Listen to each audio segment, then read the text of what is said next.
জন্মবার্ষিকীতে আম্বেদকর স্মরণ দিল্লিতে সংসদ চত্বরে স্মৃতিসৌধে শ্রদ্ধা রাষ্ট্রপতি প্রধানমন্ত্রীর সংবিধান রচয়িতার সম্মানে প্রেরণাস্থলে শ্রদ্ধা সোনিয়া রাহুল খারগেরও।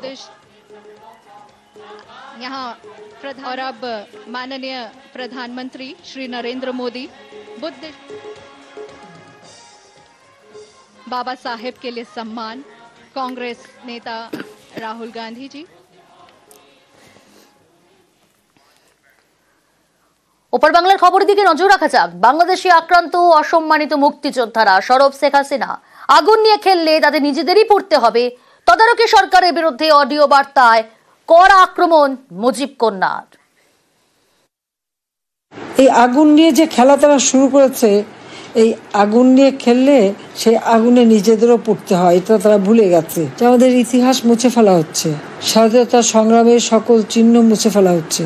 এত বড় আত্মত্যাগ, সেই আত্মত্যাগের সব স্মৃতি আজকে মুছে ফেলা হয়। মুক্তিযোদ্ধাদের গলায় যুদ্ধের মালা পরানো, তাদেরকে অপমান করা।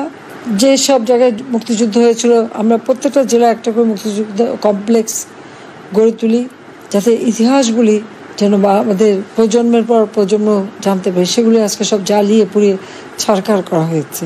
আমি জানি না ডক্টর ইউনূস কি এই জবাব কোনোদিন দিতে পারবে, কেন সে এই ঘটনা ঘটাচ্ছে।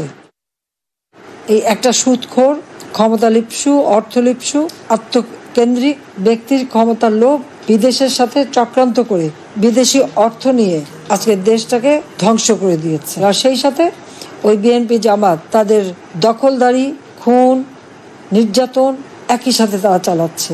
সব অপরাধ হলো আওয়ামী লীগের। এই ফ্যাসিবাদী জঙ্গি ইউনূস আজকে আমাদের দেশটাকে তার ক্ষমতার লোভের আগুনে জ্বালিয়ে পুড়ে ছারখার করে দিচ্ছে। এখন আমি বলবো যে ওই কবরের থেকে লাশ তোলা হোক, ফরেন্সিক করা হোক, বিদেশি বিশেষজ্ঞ আইনে পরীক্ষা করা হোক, প্রত্যেকটা হত্যাকাণ্ড যে পরিকল্পিতভাবে করা সেটা প্রমাণ হবে। এখানে আমিও হত্যা করিনি, আমার আওয়ামী লীগের কেউ হত্যা করে নাই, পুলিশ বাহিনী করে নাই, বরং পুলিশ তারা হত্যা করেছে।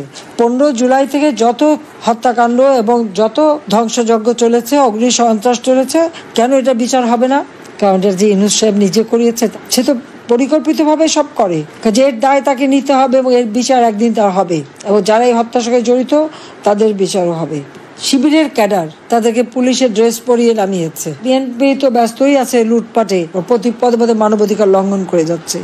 এই অবস্থা বেশি দিন চলতে দেওয়া যাবে না।